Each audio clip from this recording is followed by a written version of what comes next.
Hello? Can you hear me? Don't exit this room, okay? This isn't a mistake. This room isn't a mistake.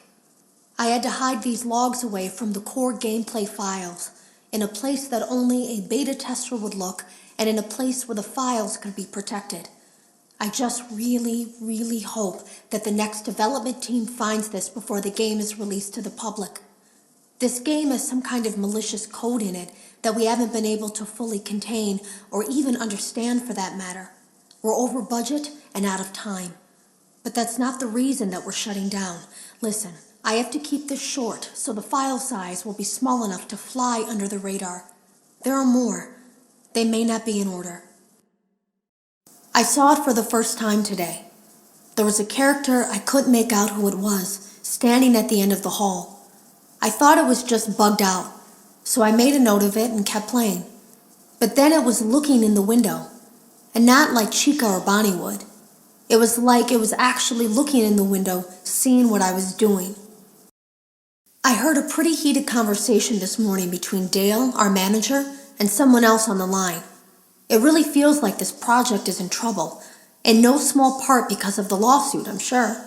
There has to be a lawsuit, there's no way there isn't. It happened in this building just a few doors down from me. I think it's made worse by the fact that Jeremy tried to tell us something was wrong. But as a dev team, we all just saw it as a challenge to find what the problem was and fix it. Who could have known that? I have to go. Have you ever heard of a guillotine paper slicer? It sounds made up, but it's an actual piece of office equipment. I didn't even know we had one in the supply room. I guess they're more common at businesses that do a lot of graphic design work. I remember seeing one when I was still in school, and even then, I knew how dangerous it looked. I was always afraid of losing a finger. That seems so silly now. Jeremy used to do design work. I guess that's how he knew it was there. The drawers have been emptied out. Someone was here. I don't think it was spring cleaning either. No, there was plastic on the floor. Someone was definitely here during the night. It had to have been the client.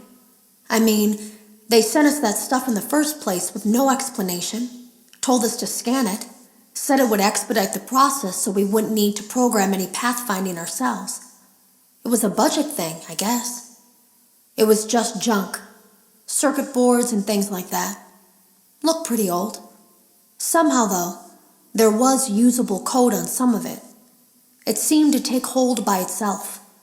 Things started changing. But then, he started appearing. At least that's what Jeremy said. I came in early that morning. No one else was there. At least that's what I thought. The supply room was lit. I didn't even notice Jeremy standing in the testing room as I walked past. The supply room was so bright, glowing from all the way down the hall. Jeremy complained of nightmares when he came in this morning. He wasn't talking about it like someone telling a friend about his dreams, though. He was pale. Looked like he hadn't eaten in days.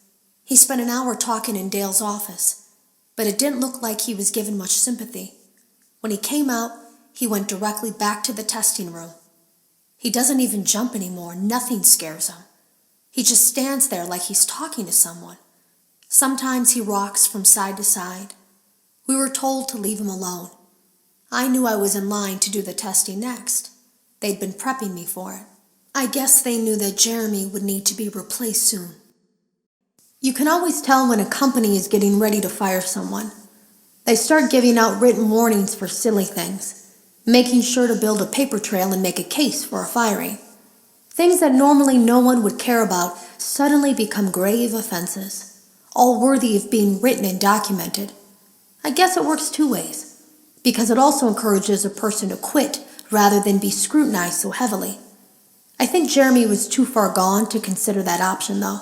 The thing about it is that I don't think they were going to fire him because of anything he was doing wrong. They just knew he'd seen something. They needed to discredit him. There was something that looked like a Halloween mask laying on the floor. I didn't understand. Ink must have spilled. It was only then that I heard a shuffle from the testing room and realized Jeremy must be there. I went back and peered in the window. I couldn't see his face. He had the visor covering his head. He had ink spilled on himself as well. The front of his shirt looked black in the dark room. He turned his head in my direction, but I don't think he knew I was there.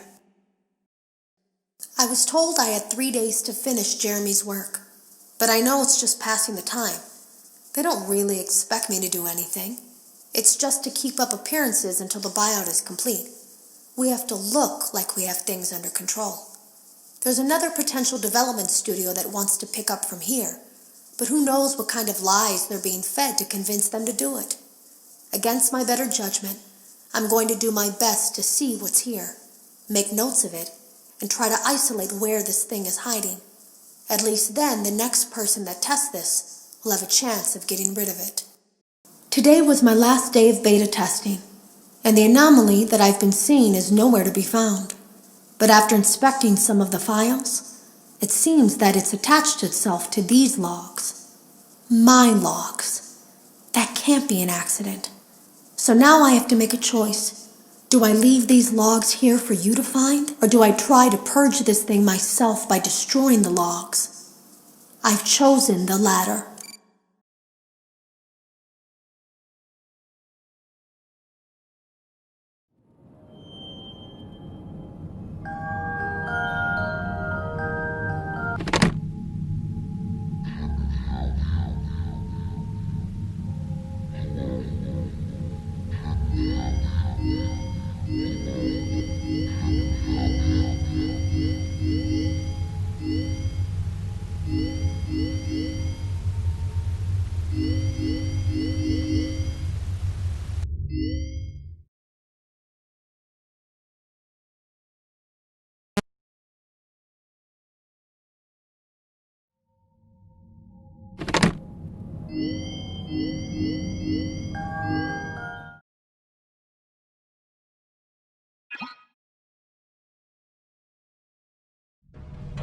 Welcome back to Parts and Service. Oh no, it looks like Bonnie's guitar is out of tune and must be...